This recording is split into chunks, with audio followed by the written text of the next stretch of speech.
Ladies and gentlemen, to help introduce our speaker this evening, please welcome Andrea Matashek, Senior Director of Corporate and Community Relations, and Mona Spitz, Senior Director of Alumni Relations.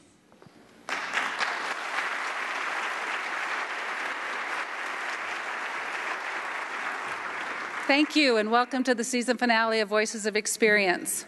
You know, Mona, you and I give a lot of presentations, but I don't think I've ever had applause before.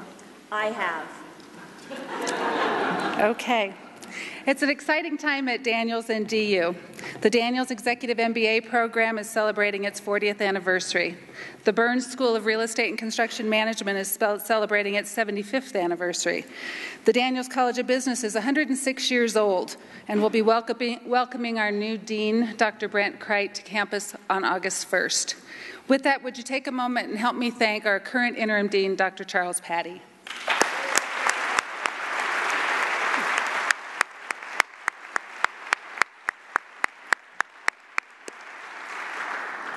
DU is also having a very big year. This is our 150th birthday and the sesquicentennial. There will be lots of activities and events going on campus, and just by the fact that you're in this room, I know you're on about 30 different email lists, so you will be invited. Please show up, participate, and enjoy the festivities. At that, I'd also like to thank Chancellor Coombe, who'll be retiring in June. He's in the audience. No?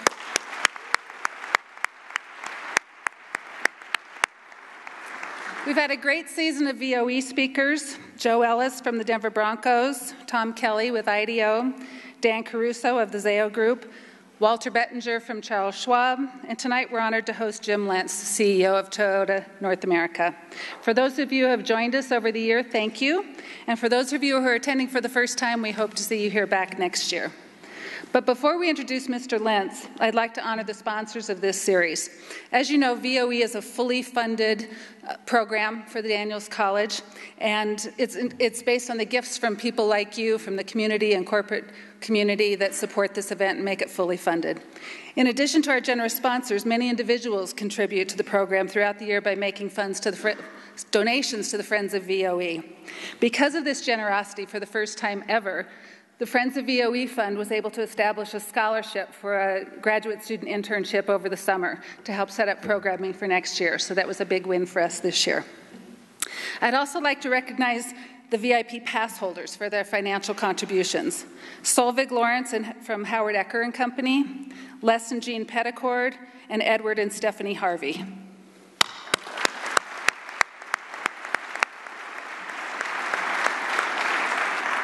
Now I'd like to take a time to thank our corporate partners. Voices of Experience would not be possible without their commitment, and we're truly grateful. Please join me in thanking our in-kind sponsors: the Denver Metro Chamber of Commerce, the Mile High Society of Human Resource Management, and Net Impact.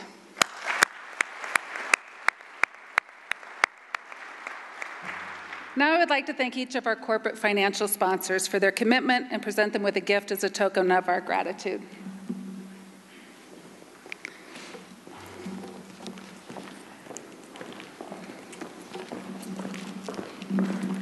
I'm going to make one side note while they're walking out here. This beautiful image that you see up on the screen was drawn by a member of my team, Samantha Nesper, and we're really proud of her.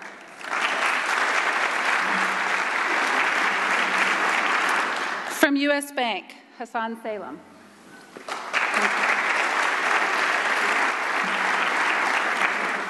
From First Bank, Joe Amato Baril.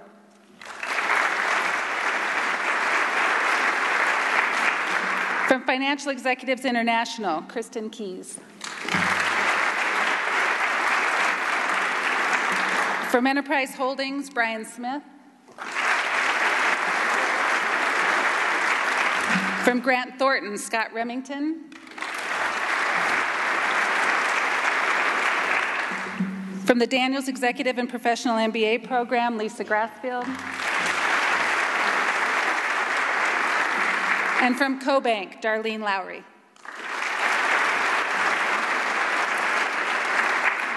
Ladies and gentlemen, please join me in thanking our wonderful corporate partners.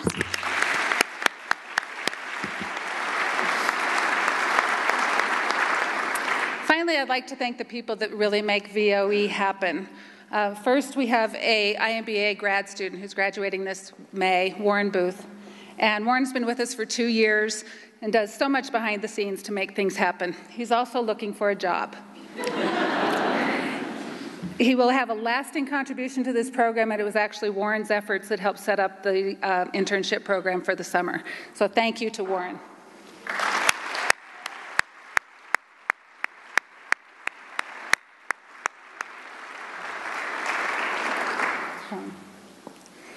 And finally, the one who makes all of this magic happen, the one everyone wants to have on their team because she makes all of us better, the person who truly exemplifies the DU mission of being a private university dedicated to the public good. Please give a big round of applause for Kate Sparks.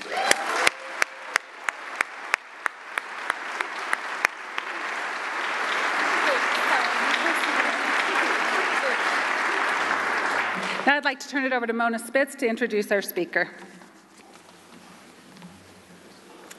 Thank you, Andrea. We've had some outstanding CEOs grace this stage, but it is extra special that we are closing out this year's VOE series with an alumnus. We are thrilled that Jim Lentz is here tonight. It turns out that in addition to earning 2 degrees at DU, Jim found his better half, Barbara, here. Barbara and Jim's father are in the audience, and we welcome you back to campus. For the students in the auditorium, this is an opportunity for you to hear just how far your DU education can take you. Jim has used his education not only to excel professionally, but to serve the public good. Jim gives back in many ways, but Daniels is grateful to Jim for serving on the college's executive advisory board and for establishing a scholarship fund so other students can obtain a Daniels degree. I did ask some of his classmates to tell me a story or two about Jim as a student, only the PG versions. I learned that he was the official photographer for women's athletics and that he earned the nickname Mr. Safety. Apparently, he would accompany freshman gals from Centennial Hall to those fun frat parties and keep them safe from rowdy frat boys. Just one more of Jim's amazing contributions to campus.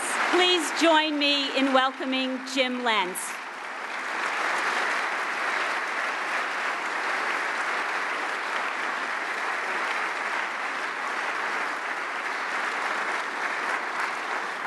Now, did Mona just say that I ran an escort service when I was at DU?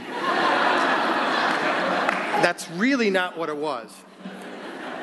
But thank you, Andrea, Mona, Dean Patty, Chancellor Coombe, members of the University of Denver community, students, guests, and many of my friends that are here from Toyota here tonight.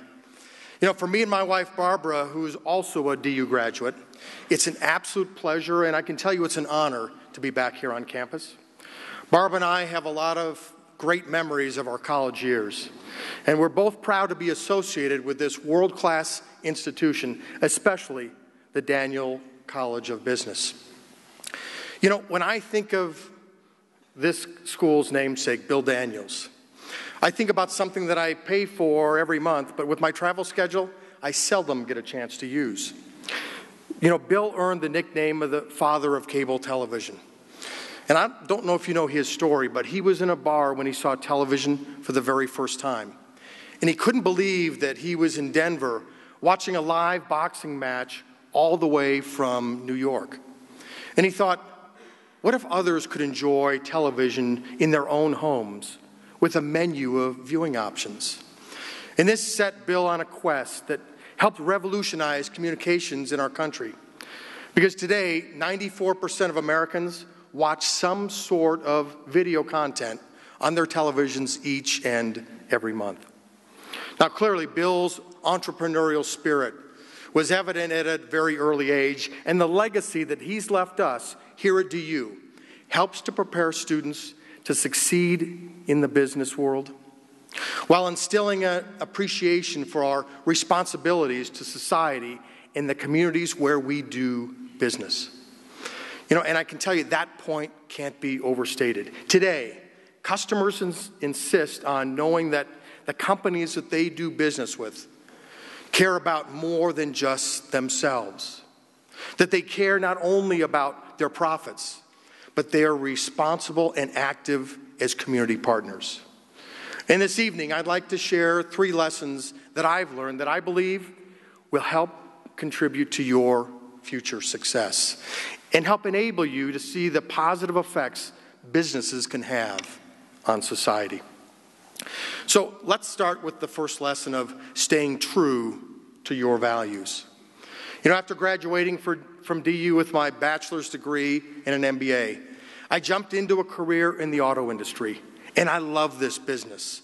We have products that improve people's lives, and it's one of the greatest businesses on the face of the earth. And I embraced all the challenges that this business brings. I worked hard, and I was rewarded with advancements and promotions. And things seemed to be moving forward until 7 years into my automotive career, when I was almost fired at Toyota. Now, I was working at our office in Portland, Oregon, and our manager called everyone together one day, we thought, to congratulate us for meeting our monthly sales target. But it turned out that he wanted to hammer us to step it up for the following month. And as we were leaving the meeting, he pulled me inside and he said, "Jim, you're just too soft on people. And you have to motivate people with a hammer, and I just don't see that in you. And you're going to have to adjust your management style." He made it abundantly clear to me that to keep my job, I was going to have to change. So he kindly gave me the weekend to think about it. And on Monday, I would have to commit to making the change or find a new job. And I can tell you that was a long, soul-searching weekend. Because not only did I love my job, I really needed it. Barb and I had 2 young boys at home. I had no other career options at this point. And I was being forced to choose between my core values and my career. I realized that what I was being asked to do wasn't me, and it never would be. So long story short, on Monday morning, I told my manager that I was who I was, and I couldn't change, nor could I commit to his demands. He gave me 2 weeks to find another job at Toyota, which I did at our corporate headquarters in California. It was a demotion. I took a cut in pay, but in the end, I guess you can say I probably made the right choice. And by the way, he's no longer with the company. He resigned about 2 weeks before I was made president. It's really unfortunate. Now, the point of the story is that to succeed in your career or as a company, you have to stay true to yourself and to your foundational values. And for me, those values included acting with integrity, respecting others, and working as a team. And they've guided me through some very difficult situations and continue to guide me today. And I'm lucky because I found a company that shares those same values. And I would encourage you to do the same as you start looking for companies to work for. Now, the second lesson that I want to share with you is the value of continuous improvement. And that's the foundation of our cycle of progress, both as a person and as a company. Everything we do needs to have this as its core, at its core. Now, this lesson played a big role in the recent decision that we made to move our headquarters in California, New York, and Kentucky to Texas. Although most people see Toyota as one company, we actually operate as multiple affiliate companies. We have a sales company, a manufacturing company, a corporate overall company, and a finance company. And they're in a connected but independent way, working out of 3 locations all across the U.S. And the model is based on the historical building blocks of our business in this country, which began some 57 years ago. But what some of the news reports out there are missing is why we made this decision. And it's quite simple. This decision was made to improve our overall operations. The second question we get is, why not California? And it's pretty simple. It doesn't make sense for us to have oversight of manufacturing 2,000 miles away from where we build our cars. So geography is the reason that we decided to leave California. But then the next question is, well, why Texas? And the answer to that, quite frankly, is simple as well. It's business climate, and it's a better work-life balance for our associates. Because our goal with this move is to go from being a group of dedicated affiliates to becoming one united company, one Toyota, in a North American headquarters in Plano, Texas, just north of Dallas. And in doing so, we can collaborate better, we can innovate faster, and we can build the best vehicles in the entire industry. And we'll also be able to respond faster to changes in the market, and most importantly, make faster, more timely decisions in response to the demands of our customers. Overall, our changes inside and out will make Toyota a more responsive, customer-focused, and a stronger company today and an even brighter future for tomorrow.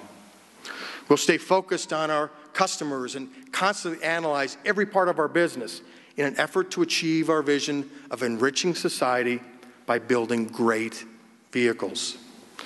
And we refuse to accept the idea that something can't be made better. In fact, our vision of building great vehicles provides another illustration of continuous improvement in action. We've always been known for quality, dependability, reliability, and increasingly today, we're also known for performance and for styling. We've added new, fun-to-drive and exciting products that will change the way people think about design, about mobility, and about Toyota. Now, I don't want to sound like a Toyota commercial. That's Jan's territory, whom you might have seen in our commercials, unless, of course, you fast forward through them. And if you do, please don't tell me. But we have taken the wraps off of some incredible vehicles that you'll see this year. For example, this is the FT1 sports car, concept vehicle that appeared in Detroit this last year, in a vehicle that we hope to build sometime in the future. And it is designed for pure racetrack performance.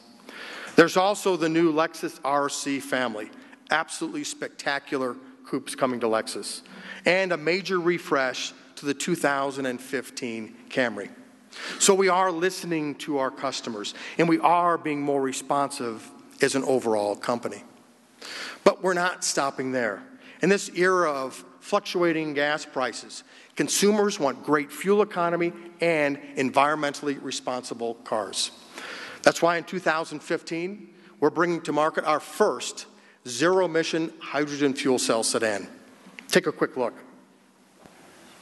You're working towards what you view as the future. It's something that's necessary for society.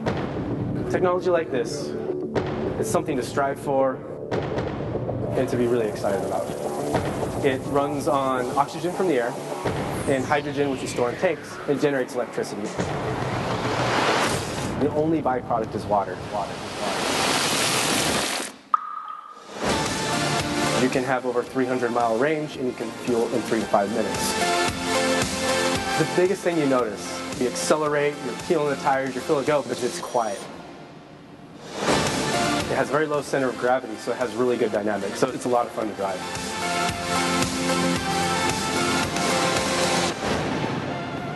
Within Toyota, we're creating vehicles for the future.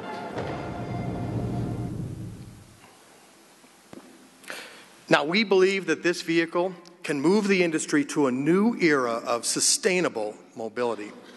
And there's good news on building fueling stations to fill these hydrogen fuel cell vehicles.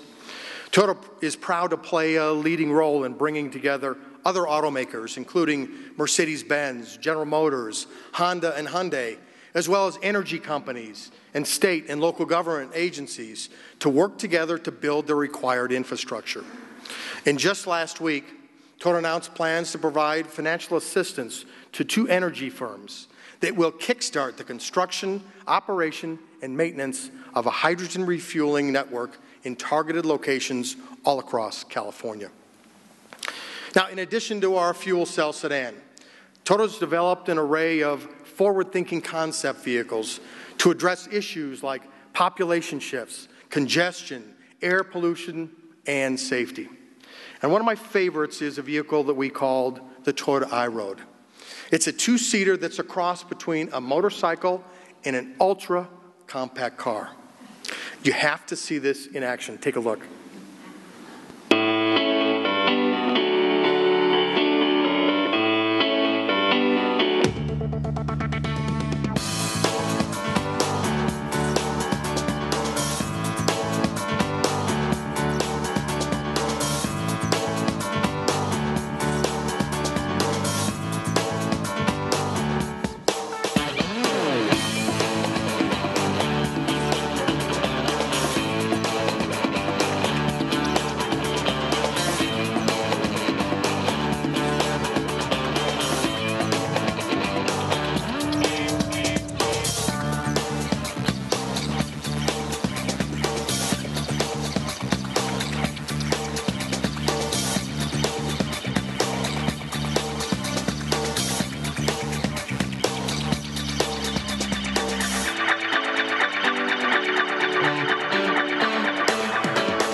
So what do you think about those? I can tell you I've driven this vehicle, and it is an absolute riot to drive, and it's actually going to go on sale in Japan and Europe sometime next year. So these will come to market, not sure about the U.S. yet. But our fuel cell vehicle in the iRoad highlights our vision for the future, where new forms of transportation will supplement the cars that we use today.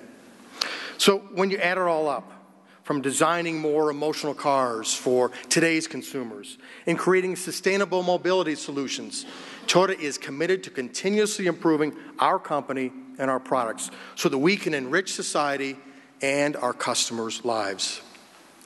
Now, the final lesson that I want to talk about is the importance of sharing your knowledge to help create a better world, or as some would put it, having a higher purpose for your work. Certainly, one of the most and basic teachings of business is that you have to make a profit. No profit, no company, right? But working for Toyota has taught me that making profits is not a goal in itself, but rather a result of the value that you bring to people and to society. Simply put, companies exist with the permission and the approval of the society for which they serve. And what consumers want and expect from companies are great products and services, as well as having shared values and making sure that we're working to make the world a better place. In fact, this is a founding principle of the Toyota Way, and that's to enrich society. For example, in the months after Superstorm Sandy, the second costliest hurricane in U.S. history, New York City's food banks received a surge of new clients.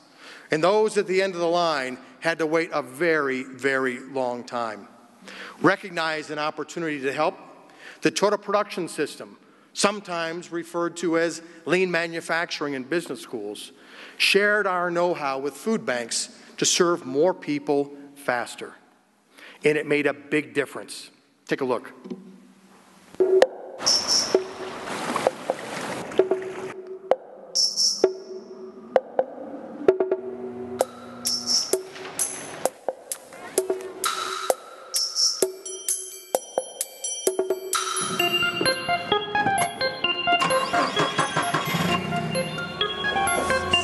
I love to work, but I also like to put smiles on people's faces.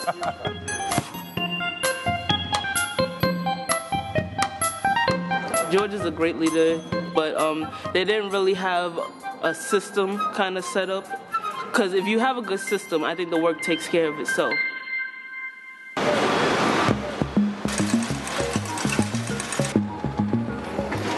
We call TPS the Toyota Production System. The summation of many, many small, simple, cheap improvements can have a very big impact. people are starting to understand that these basic principles of the Toyota production system apply to any kind of process. It doesn't have to be a manufacturing process.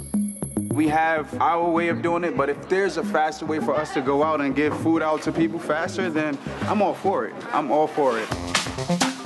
The thing that struck me was how difficult it was for the volunteers that were there to pack that box. I mean, they were walking long distances, they were carrying heavy weight. So by putting everybody on one side of the line and having the material come from the opposite, we think we're going to get a smoother flow.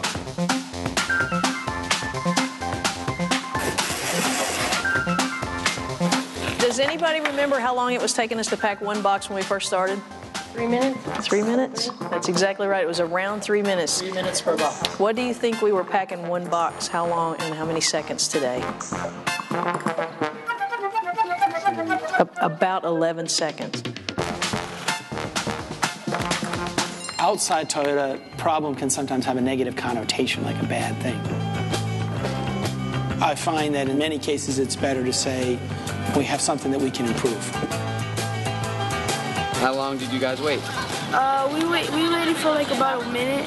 That's it? Yeah. That's nothing. I know. Unfortunately, we had Sandy, but there'll be other cases where this needs to be done, and hopefully you've learned some of the basic principles so you can set something up from the beginning. One thing I did learn from these guys is how to structure things one by one, you know, not just take it as a whole thing and just be like, it's a mess, but instead I can take step by step by step.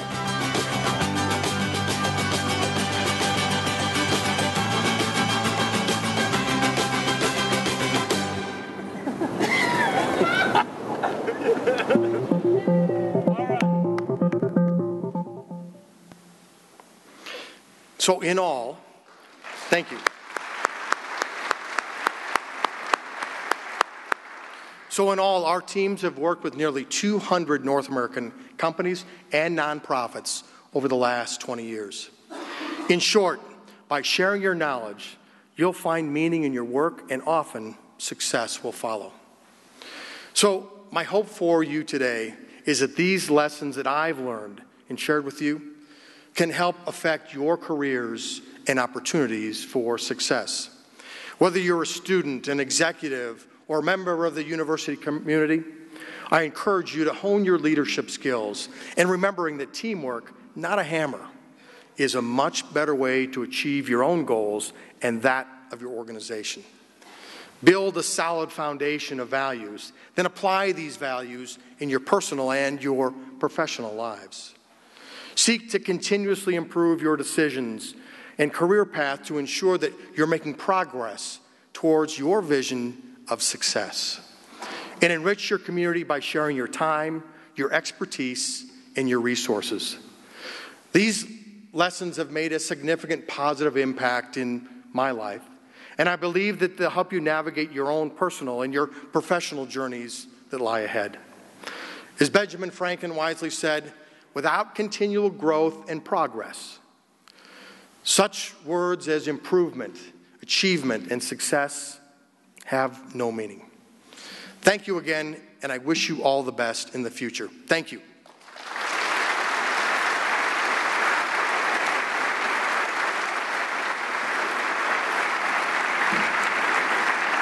Now comes the fun part for me. I'd love to hear some of your questions and see what's on your mind. So I know there's some microphones moving around. The lights up a little bit. I should probably turn this on. Question? Thank you for taking our time. How much is the resistance from energy industry to fuel efficiency? Could you repeat that? Sorry. How much is the resistance from energy industry to fuel efficiency? The only time that we are at odds is on the quality of fuel. We are pushing to have greater quality in our fuels to be able to lower emissions and increase fuel economy.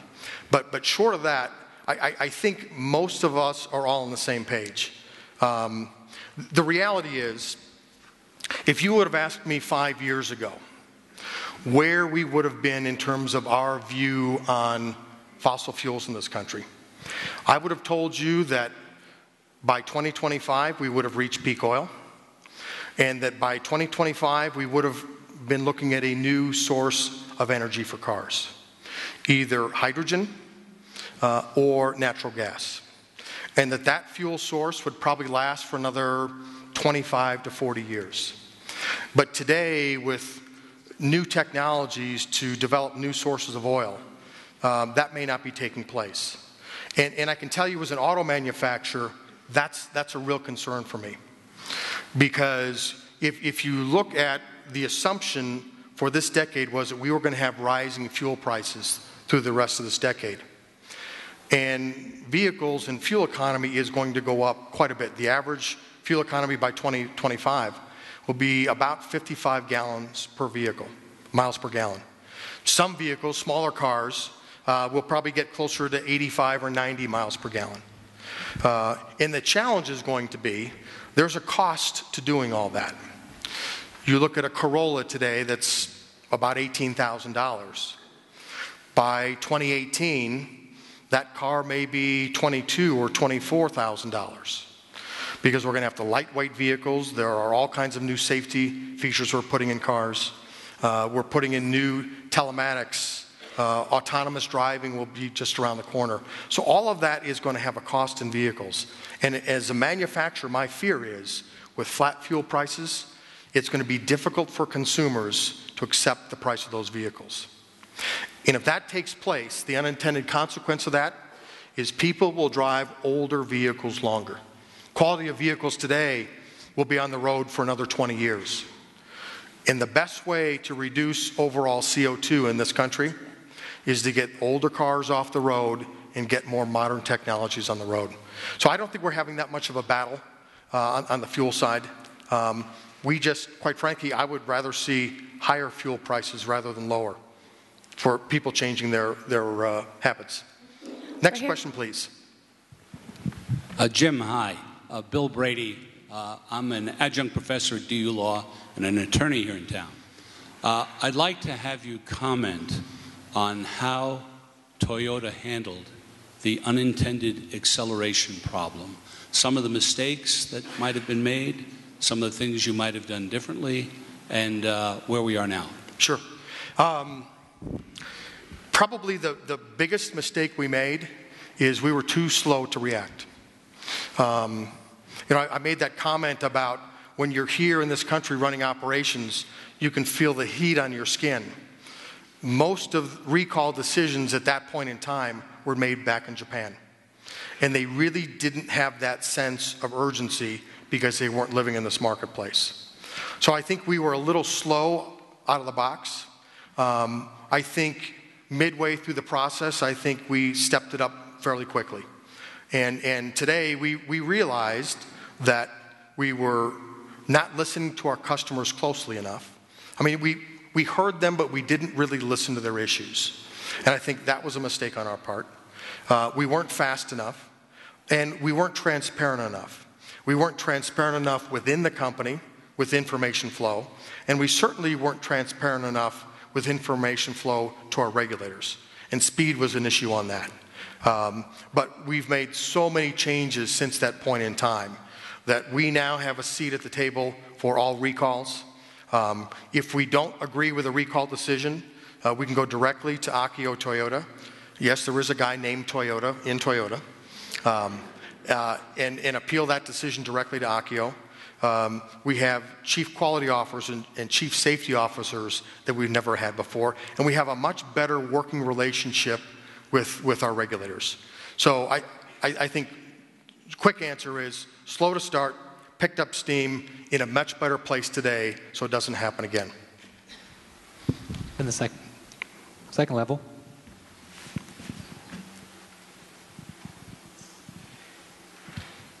You talk about the use of natural gas and hydrogen as fuels.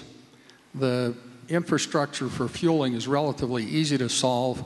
How do you plan to deal with the issue of ignition sources near the ceiling of buildings like garages and dealerships whenever you're putting a lighter than air fuel in a vehicle, and I'm guessing that at least one of those is going to leak one of these days. So, well, hopefully not.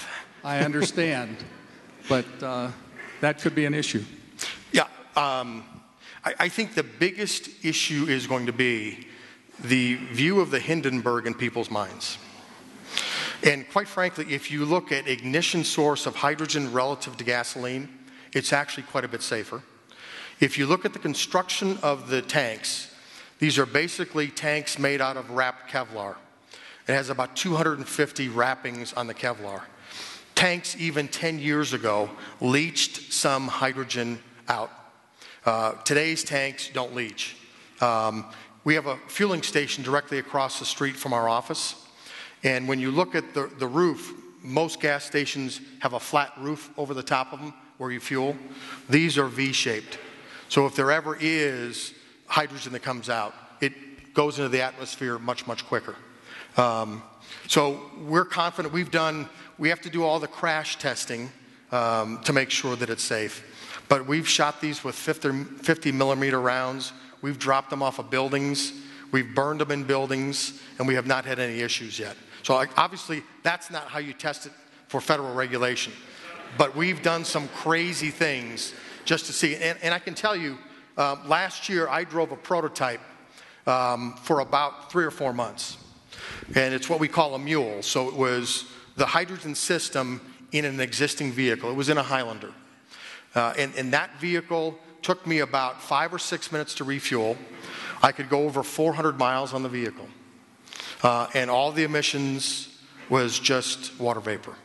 So I am a true believer in the future, and the vehicle that you saw is going to be on sale. And again, it's about a 3 to 4 minute fill-up. The infrastructure is interesting, though. Early on, these vehicles are going to be sold primarily in California. California has already invested, they've set aside $200 million for fueling infrastructure. Today, there are about 10 stations. By the time we launch, there'll be about 20. By 2018, there will probably be about 75. And we've worked with the University of California at Irvine and decided what is the optimal number of stations that you need based on where you'll sell vehicles to support 10,000 fuel cells in operation. And that number is 68. So it's not going to take a massive infrastructure like gasoline to be able to handle that. So I'm pretty confident that California has a plan in place. I'm a little more nervous that some other states, especially on the East Coast, they're going to have similar regulations that may not quite be ready in time. But it's really the best of both worlds, because basically it's an electric vehicle that has fuel on board. So you're going to get the benefits of driving an EV, but you're also not going to have the range anxiety because you'll have fuel on board. So I'm a real believer in hydrogen. Right here. Please. Mr. Lentz, what ethical dilemmas, if you can remember any specific examples, did you face during the recalls, and how did you identify the best course of action to address these dilemmas? I think the most difficult thing from an ethical standpoint was we made mistakes as a company, but a lot of our mistakes were due to poor structure. We had poor lines of communication. We didn't have systems in place to identify to the detail that we needed to. But quite frankly, the way we dealt with them was as soon as we saw an issue, we made certain that we had open communications with our regulators. If you look at the challenges that we had, first and foremost, what everyone was concerned about was that there was some gremlin in the electronics, that there was something happening to the electronics of the vehicles. 40 million vehicles on the road. NASA tested it, we tested it, Exponent tested it.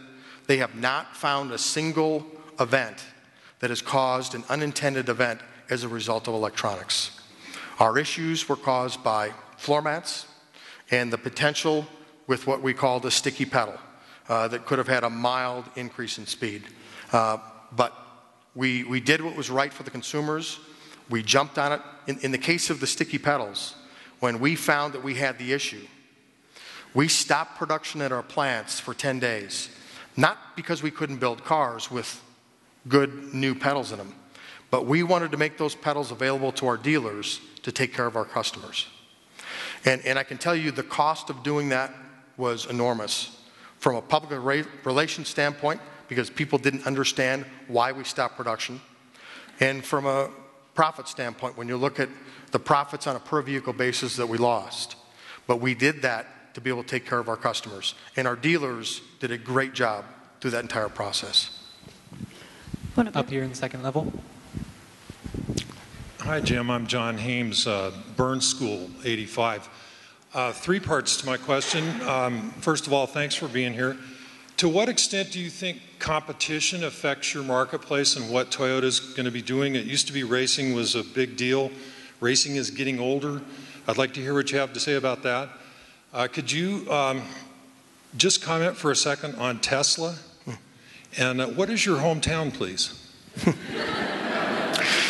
Well, today, I live in Irvine, California. But the average month, I spend about 3 or 4 days in that office in California. I'm in New York, I'm in Washington, I'm in a number of different locations in Japan. I'm out visiting dealers, so that's my home. My home is really probably United Airlines, I'm afraid to say. The question about Tesla. We actually use Tesla's battery in some of our vehicles. We build a RAV4 EV. In about a 2.5-year period, we'll sell probably 2,500. And that battery is supplied by Tesla. My view is it is the best battery technology in the industry. Their battery management system that allows them to cool a battery when hot and warm a battery when cold, which is what affects your range, is by far the best in the industry. So, I think from a product standpoint, I think it's fantastic. From a distribution standpoint and their desire not to have dealers, I probably don't agree with that. I believe in the dealer franchise system. I still think today that's the best way to go.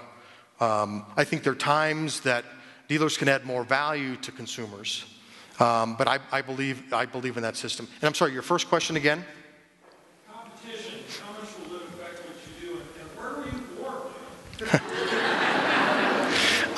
I was born in a suburb of Chicago. So, but I am a corporate gypsy. So, this move to Texas that we'll do later on this year will be our, I should ask my wife, I think 7th move, 8th move, something like that. But competition obviously drives a lot of things. But it doesn't drive everything. And I'll give you a great example. When you look at the Prius, that concept was developed back in 1992. And actually, it was developed at the same time we were developing the concept of a fuel cell. Back then, gasoline was less than $1 a gallon. So there was really no business reason for us to develop, this vehicle that had 2 propulsion systems. But we did it because we believed long term that vehicles had to be sustainable. And we had to find a way to squeeze more miles out of a gallon of gas. And in the case of hydrogen, have the next fuel source after gasoline. So competition didn't drive that. That was core values and beliefs of the company that drove that. But there's no question that competition is great for the industry. If you look at the largest share in the marketplace, General Motors today is probably around 16 or 17% of the industry. So you have General Motors and Ford and Toyota and Chrysler and the Koreans and then the Germans on the luxury side. All of that competition is good because it forces us to be more competitive, to come up with new and better ways to design and develop vehicles and safety systems, autonomous cars, all of that allows consumers to have much better cars. So I think competition is great, and I think it benefits consumers. Right here. Hi, Paul Merrill, wondering what your favorite car is. Okay. So if I didn't work for Toyota, because obviously a Toyota or a Lexus, An LFA is by far the biggest kick in the pants to drive. No question about it. But if I didn't work for the company, I would probably drive a Porsche Panamera. I think that's probably the coolest car. And I've been in love with Porsche since I've been here at DU. I've always loved 911 Targas, so that's a pretty cool car. But I drive a Prius plug-in. And I get 75 miles per gallon, by the way. So it's a great car. I don't think the Panamera would quite do that. Up here, Jim. Yes. Hello, Mr. Lentz. Well, I would drive a McLaren, but the Panamera is pretty nice. A question for you. You mentioned you drove the Highlander Mule. The drivetrain system for the Mule, for the Highlander, is that something that the company would be willing to sell as a product to convert vehicles? So the greenest thing we could do is to use the existing vehicles we have and convert them to more efficient drivetrains. If you already have it developed specifically for the Highlander or RAV4 or other vehicles, even within your brand, not to say that people wouldn't apply them to other brands, but if you could sell the drivetrain, would you be willing to do that? Well, two answers to that.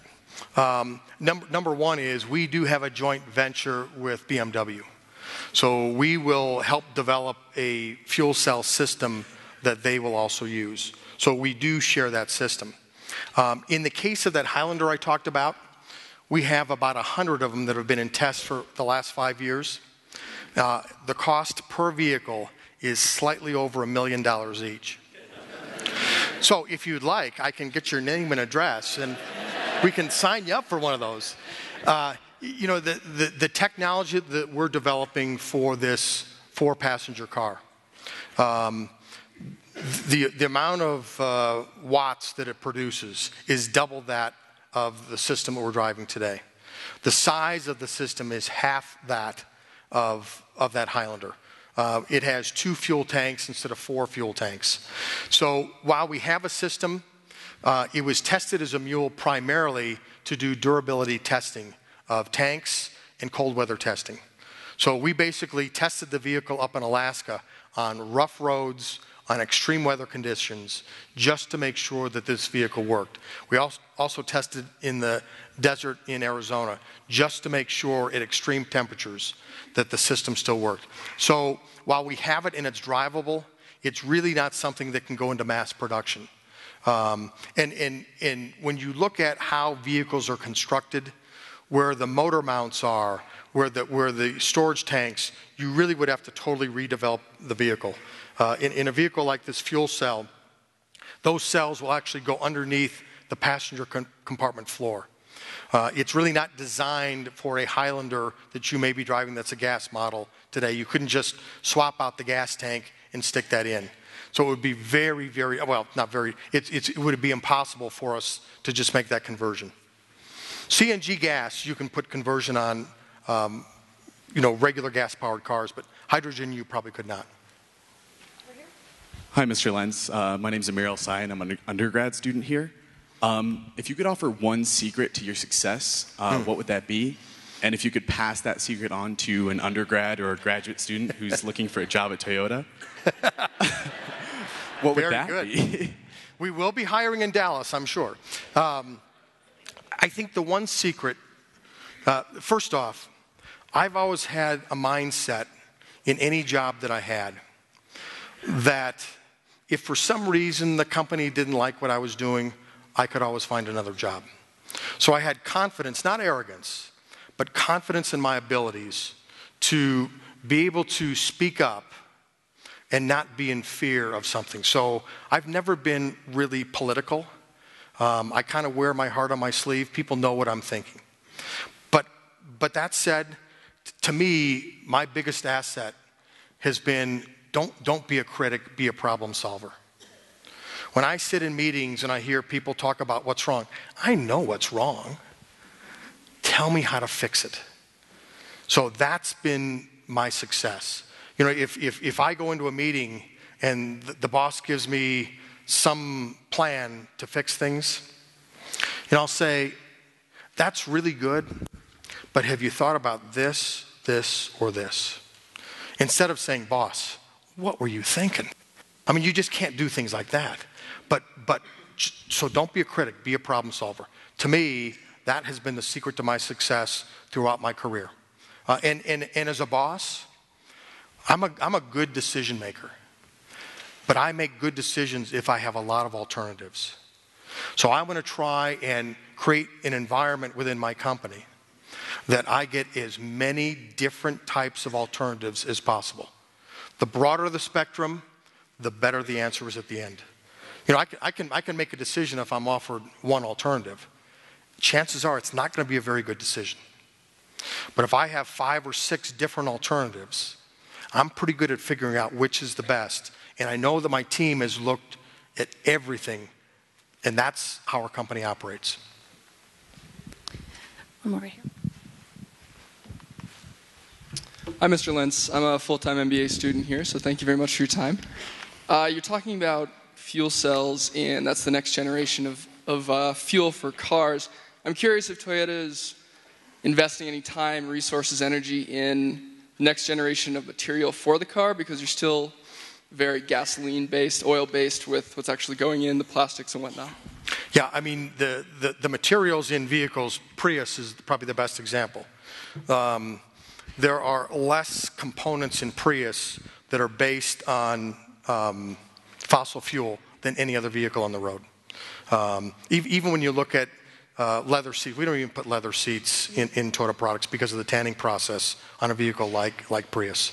So you see that with all the interiors to take the petrochemicals out as much as possible. We will be doing more and more on that on vehicles down the road across the entire lineup. But the other thing that we have to do is we're going to have to put a lot more exotic materials into the vehicles to be able to lightweight these cars. I mean, Ford is really taking a really bold step with their next F-150 pickup truck, where the entire body is going to be made out of aluminum. And that is a huge change because you don't weld aluminum in an assembly plant, you rivet aluminum. So their entire manufacturing process has to change.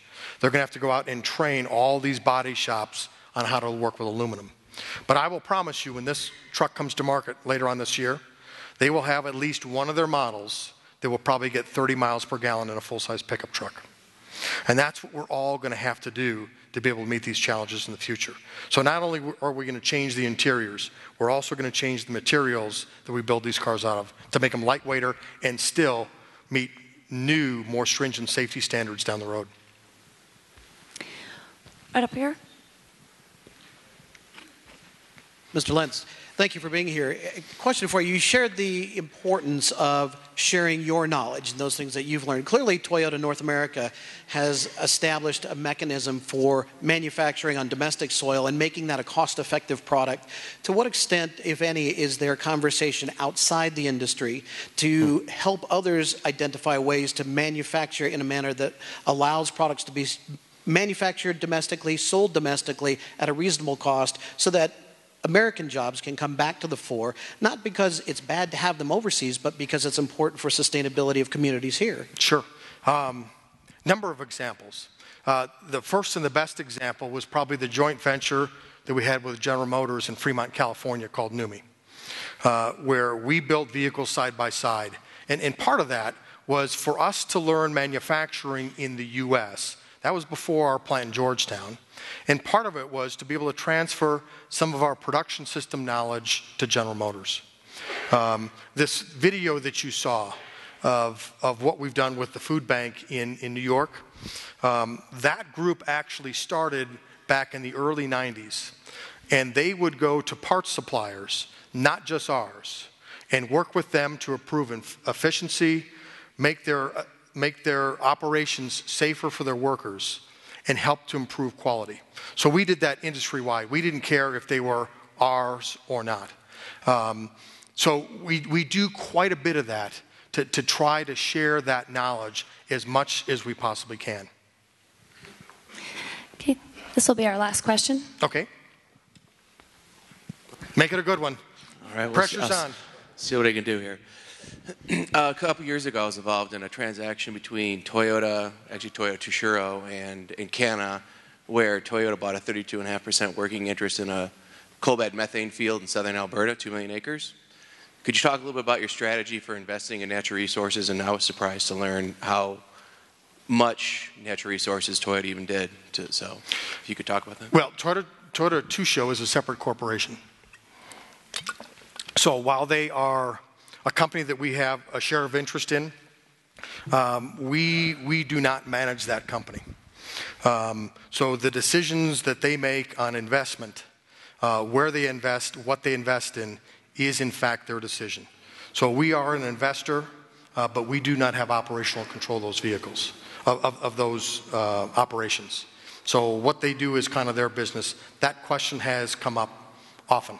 The difficulty is there's Toyota Gosei. There are a number of different companies that Toyota is affiliated with that has our name somewhere in that corporation. So it's a little bit of risk management on our part.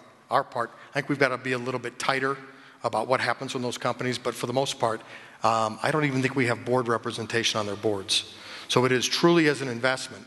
And the reason that we do that is we don't necessarily look downstream at their business, but as a parts supplier, which they are in many cases, we want to make sure that we have parts suppliers working us from the very beginning of design, because that's where quality comes from in cars.